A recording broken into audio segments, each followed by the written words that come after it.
반갑습니다. 슈퍼리치입니다. 자, 여러분 덱스터랑 진양제약 제가 추천을 드렸던 부분이 있는데 수익 나신 분들 다시 한번 축하드린다고 말씀을 드리고 싶고, 항상 우리가 가격적인 부분을 최우선으로 생각을 하셔야 된다라고 말씀을 드리고 싶습니다. 자, 그리고 카카오뱅크가 오늘 상장을 했는데 우리가 좀 단기적으로 이제 신규 상장에 대해서 보는 방법, 그리고 카카오뱅크가 좀 장기적인 관점에서 놓고 봤을 때 어떤 게 포인트인지에 대해서도 다시 한번 분석을 해 드릴 테니까 여러분들 구독이랑 좋아요 눌러주시고 영상은 다 끝까지 확인을 해 주시기 바랍니다.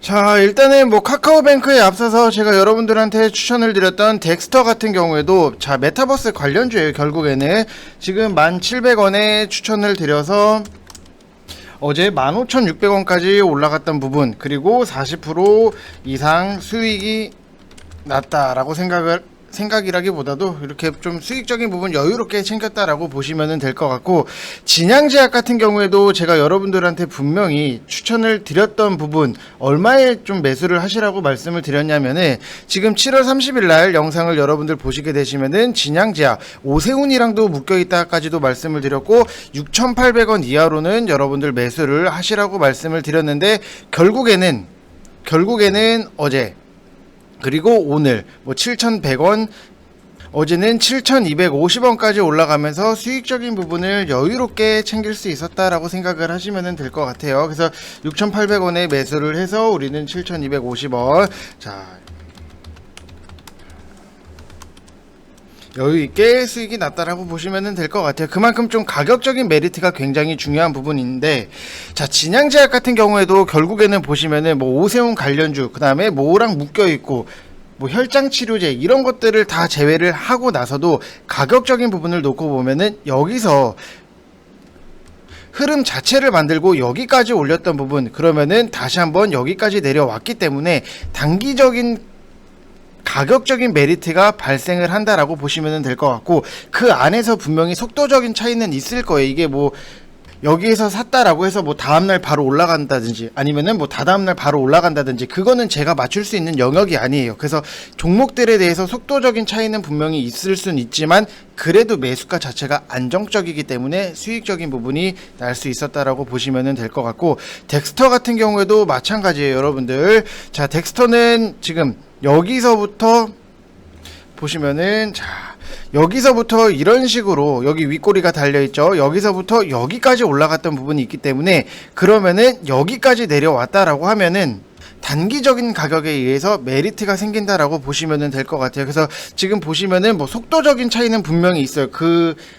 지금 시장에서의 관심도나 아니면 모멘텀에 따라서 속도적인 차이는 있었는데, 결국에는 속도 빠르게 올라가는 부분 15,600원까지 올라가면서 여러분들 수익적인 부분 여유롭게 챙길 수 있었다라고 생각하시면 될 것 같아요. 그래서 항상 일단 그날 단타 종목을 제외하고도 그 날에 당연히 이슈라든지 테마적인 부분, 그리고 섹터적인 부분은 분명히 있을 거예요. 근데 우리가 우선적으로 생각을 해야 되는 거는 무조건 가격적인 부분을 제일 최우선으로 생각하시라고 말씀을 드리고 싶습니다. 근데 이렇게 말씀을 드려도 막상 여러분들이 주가가 빠르게 올라가면은 사고 싶다라는 생각을 굉장히 많이 하실 거예요. 근데 그거는 좀 위험할 수 있다라고 말씀을 드리고 싶고, 다시 한번 수익 나신 분들 축하드린다고 말씀을 드리고 싶습니다. 솔직히 여러분들 이 정도 수익 내드렸으면 40% 그 다음에 5% 6%대 수익적인 부분 내드렸는데, 좀 여유있게 여러분들 어느 정도 저는 여러분들이 오셔가지고 회비 정도는 뽑아드릴 수 있다라고 말씀을 드리고 싶고, 지금 보시면은 선착순 5분만 딱 진행을 할 거예요. 선착순 5분만 진행을 할 거고, 1개월 하시면은 30일 추가, 그리고 하루에 7,333원꼴인데, 솔직히 여러분들 덱스터 같은 경우에도 40%의 수익적인 부분이 났는데, 덱스터를 100만원 정도 샀다라고 해서 40% 수익이 나면은 40만원이에요. 그러면은 여러분들 회비 정도는 충분히 뽑아드릴 수 있다라고 보시면 될 것 같아요. 그래서 항상 좀 종목들에 대해서 속도적인 차이는 분명히 있겠지만 그래도 가격 자체가 안전하다라고 하면은 충분히 여러분들 좋은 종목으로 자산 늘리는데 굉장히 도움이 되실 수 있다라고 보시면 될 것 같습니다. 어제 좀 문의가 굉장히 많이 왔어요. 문의가 좀 굉장히 많이 왔는데 여기서도 좀 여러분들 많이 물어보시는 분들이, 자, 이거를 보시면은 뭐 시드머니가 얼마나 필요해요? 라고 물어보시는 분들이 굉장히 많으셨어요. 근데 이거는 뭐 시드머니가 정해진 건 아니에요. 왜냐? 우리가 뭐 지금 당장에 주식을 뭐 100만원, 200만원으로 한다라고 해도 평생 동안 여러분들이 시드머니를 100만원, 200만원으로만 주식을 하냐? 아니잖아요. 그렇기 때문에 늘어날 자산에 대해서 여러분들이 뭐 주식 투자금이 늘어날 거에 대해서 미리 좀 시드머니가 적더라도 미리미리 좀 연습을 하신다라고 생각을 하시면 될 것 같고, 그리고 여러분들 기대 수익률에 맞게 오시면 돼요. 그래서 뭐 시드머니가 뭐 얼마 이상이어야 된다 이런 것도 없고 그냥 정해진 건 없어요, 여러분들. 그래서 좀 기대 수익률에 맞게 오시면 되실 것 같고, 월 수익률을 좀 얼마나 되나요? 라고 물어보시는 분들도 굉장히 많으셨어요. 근데 항상 말씀을 드리지만 우리는 뭐 어떤 종목을 사서 뭐 계좌에 뭐 빠르게 뭐 대반전을 만들겠다, 저는 이렇게 말을 안 해요. 이렇게 말을 하는 사람들은 말도 안 되는 거고, 당연히 뭐 회비적인 부분은 제가 뽑아 드릴 수는 있다라고 자신 있게 말씀을 드리고 싶고, 일단 목표 자체는 월 2%만 내도 만족이다라고 저는 생각을 해요. 월 2%만 내더라도 여러분들이 생각을 해보면은 연간 24%의 수익률이 나와요, 계좌를 통틀어서. 그렇기 때문에 월 2%의 목표를 삼고 여러분들한테 좀 리딩을 해드리고 있다라고 보시면 될 것 같고, 그 다음에 또 물어보시는 게 굉장히 많으신 게, 그 다음에 종목을 뭐 며칠 보유해요 라고 말씀을 하시는 분들, 질문 자체를 하시는 분들이 분명히 많이 계시는데, 다시 한번 말씀을 드리지만 이 종목을 가지고 덱스터라든지 뭐 진양제약 같은 경우에는 빨리 올라온 부분은 있어요. 근데 이거를, 이 종목을 사서 제가 뭐 이틀 안에 뭐 상한가를 만들어 드리겠습니다, 뭐 3일 안에 뭐 급등을 만들어 드리겠습니다, 저는 이렇게 얘기 안 해요. 종목마다 당연히 속도의 차이가 있기 때문에 길게 끌고 가는 것도 있고, 아니면은 뭐 갑자기 뭐 사자마자 다음날 급등이 나오면은 좀 빠르게 정리를 하는 부분도 있다라고 말씀을 드리고 싶고, 좀 말씀을 다시 한번 드리면은 저희 방 같은 경우에는 포트를 구성을 해 놓고 단타를 추가적으로 진행을 하는데, 단타에다가 우리는 목숨을 걸지 않아요. 단타는 그냥 우리가 초보자분들이 단타를 하더라도 이런 식으로 접근을 해야 되는구나 라고 연습을 굉장히 많이 하시는 분들을 위해서 단타를 같이 진행을 해서, 단타 같은 경우에는 우리가 월급을 뽑는다고 생각을 하시면 될 것 같고, 포트에 있는 것들은 우리가 연봉을 뽑는다라고 생각을 하시면 될 것 같아요. 그래서 포트 내에 있는 것들을 좀 대형주 위주로 진행을 하고, 단타는 그날 좀 테마 아니면은 뭐 수급이 잘 들어오는 부분에 있어서 진행을 한다라고 보시면 될 것 같습니다. 그래서 단타 같은 경우에도 우리는 절대 목숨을 걸지 않아요, 여러분들. 단타에 있어서 당연히 손절은 필수예요. 그래서 손절을 하시기 싫다라고 하시는 분들은 단타 하지 마시라고 저는 말씀을 드리고 있으니까, 여러분들 뭐 바쁜 직장인분들 아니면 어르신들, 그리고 뭐 초보자분들이 하시기에 굉장히 좀 저랑 하시면은 이래서 가격적인 부분이 중요하구나 라고 생각을 하시는 분들 굉장히 많으실 겁니다. 자, 그래서 일단 뭐 이렇게 보시면 될 것 같고, 자, 이게 좀 칸이 작아서, 자, 그 다음에 카카오뱅크에 대해서 말씀을 드리면은, 일단 카카오뱅크도 어차피 지금은 뭐 신규 상장이에요. 그래서 오늘 시장 같은 경우에도 여기에 수급 자체가 너무나도 몰리다 보니까는 거래대금을 보면은 지금 뭐 어마어마해요, 카카오뱅크가. 그래서 수급을 여기서 지금 다 빨아들이기 때문에 시장이 조금 애매하게 흘러가는 부분이 있어요. 뭐 아직 오전장이기는 하지만 뭐 오후장도 좀 이렇게 흘러나갈 것으로 좀 어느 정도 예상이 되는 부분이 있는데, 우리가 신규 상장을 볼 때 분명히 체크를 해야 되는 부분이 있어요. 지금 뭐 영문 기준으로 015를 치시게 되시면은 지금 신규 상장 이렇게 좀 나와요, 여러분들. 지금 뭐 30일 이전, 뭐 60일 이전, 이거는 여러분들이 세팅을 하시면 되실 것 같고, 그 다음에 ETF, ETN을 제외를 하면은 딱 최근에 신규 상장된 것들이 좀 나오는데, 라이프 시멘틱스 같은 경우에도 최근에 신규 상장을 했던 종목 중에 하나다라고 생각을 하시면 될 것 같고, 이거 같은 경우에는 3월 24일 날 신규 상장을 했어요.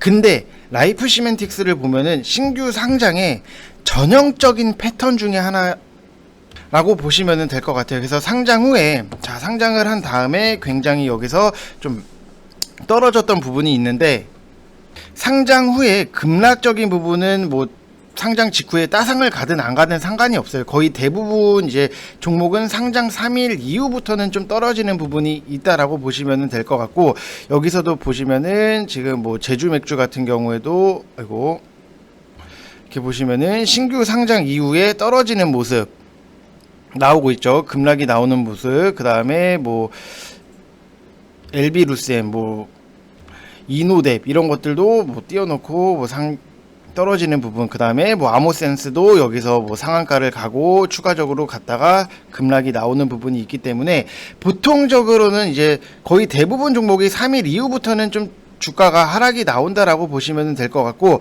그리고 뭐 줄줄줄줄 빠지다가 어느 정도는 이제 일정 기간 시점에서 박스권 흐름 자체를 만들면서 꾹꾹 눌러서 박스권에서 매집을 하는 모양 자체가 굉장히 많이 나오고 있어요. 그래서 그 기간이 3개월 정도가 지나고 나면은 그때부터는 여러분들이 좀 슬슬 접근을 하셔도 된다라고 말씀을 드리고 싶고, 신규 상장 당시에는 이제 들이대서 물린 사람들만 남게 되는데, 여기서 이제 손절을 칠 사람들은 벌써 뭐 이미 뭐 여기서 빠지면은 다 쳤던 부분이고, 3개월이 지났음에도 안 친 사람들 같은 경우에는 분명히 길게 끌고 갈 마음을 가지고 있다라고 생각을 하셔도 무방해요. 그래서 올라올 때까지 버틴다, 이런 마인드로 갖고 계신 분들이 너무나도 많고, 그러다 보니까는 조금만 올라와도 그렇게 매도 물량이 크게 나오거나 그러지는 않아요. 그래서 주가가 올라갔을 때 탄력적으로 더 올라갈 수 있다라고 보시면 될 것 같고, 단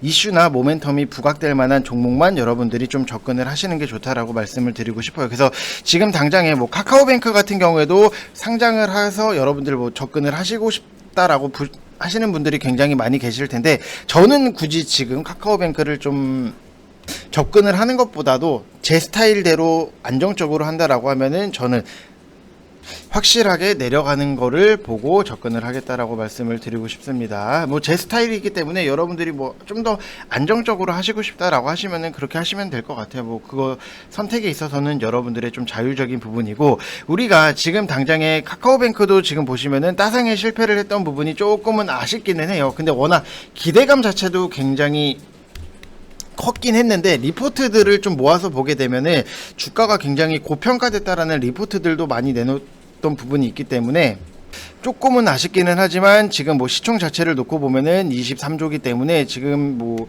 KB 그리고 KB금융 같은 경우에도 자 지금 보시면은 시가총액이 21조예요. 그렇기 때문에 카카오뱅크 같은 경우에는 이제 KB를 넘어서는 좀 대장주로, 금융 쪽에서는 대장주로 등극을 했다라고 보시면 될 것 같아요. 그래서 앞으로 좀 우리가 기대를 할 부분은 분명히 있는데, 은행을 전체적으로 보면은 은행 수익 모델은 두 가지예요. 하나는 이제 대출을 통해서 은행이 받은 이자와 예금을 통해서 은행이 준 이자 간의 차, 즉 마진을 통해서 이익을 남기는 이자 이익을 보는 방법이 하나 있고, 그 다음에 다른 하나는 은행에서 이제 카드, 뭐 보험, 펀드, 금융 상품을 대신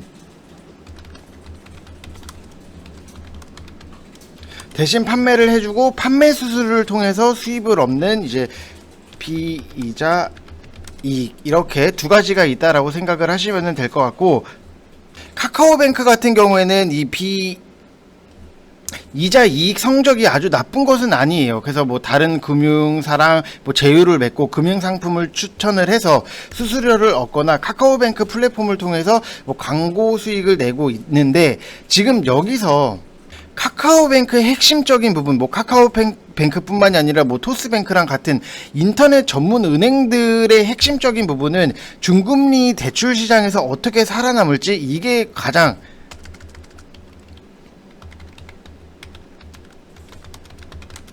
관건인데, 이 중금리 대출이라고 하는 거는 중간 정도의 신용을 가진 이들을 좀 대상으로 연 10% 뭐 전후해서 그 정도 금리대의 개인 신용 대출을 지칭을 하는 건데, 이 사업을 성공적으로 해내려고 하면은 고객의 신용도를 뭐 잘 평가를 하는 게 가장 중요한 부분인데, 지금 장기적으로 봤을 때는 지금 중금리 대출 시장에서 카카오뱅크가 과연 얼마나 뭐 잘 대처를 하고 살아남는지, 이게 굉장히 중요한 핵심의 포인트다라고 생각을 하시면 될 것 같아요. 그래서 뭐 카카오뱅크 같은 경우는 고객 수도 너무나도 많이 늘어났던 부분이 있기 때문에 장기적인 관점에 있어서 당연히 좋은 부분은 있는데, 지금 신규 상장 이기 때문에 여러분들이 너무 급하게 들어가시고 싶으신 분들은 들어가시겠는데, 저는 차라리 좀 더 주가가 어느 정도 안정이 된 다음에 좀 장기적인 관점에서 저는 VIP 방에다가 추천을 해드릴 예정이다라고 보시면 될 것 같고, 중금리 대출 시장, 이게 지금 장기적인 관점에서 핵심적인 포인트다라고 생각을 하시면 될 것 같습니다. 자, 그래서 일단 시장 자체가 지금 수급이 이쪽으로 많이 몰렸기 때문에 오히려 여러분들이 좀 이쪽 말고도 좀 다른 쪽 눌린 종목들에 대해서 여러분들이 매수를 하시면은 항상 주식을 여러분들 급하게 보지 마시고 항상 천천히 보시면서 좋은 종목들, 좋은 매수가, 이 가격이 진짜 중요해요. 여러분들 진짜 다시 한번 말씀을 드리지만, 우리가 어떤 물건을 갈 때 우리가 왜 다이소를 자꾸 가는지 아세요? 여러분들 싸니까 가는 거예요. 좋은 종목들 제발 저평가받고 싼 가격에 잘 매수를 하시기 바랍니다. 자, 이상 영상 마치겠습니다. 감사합니다.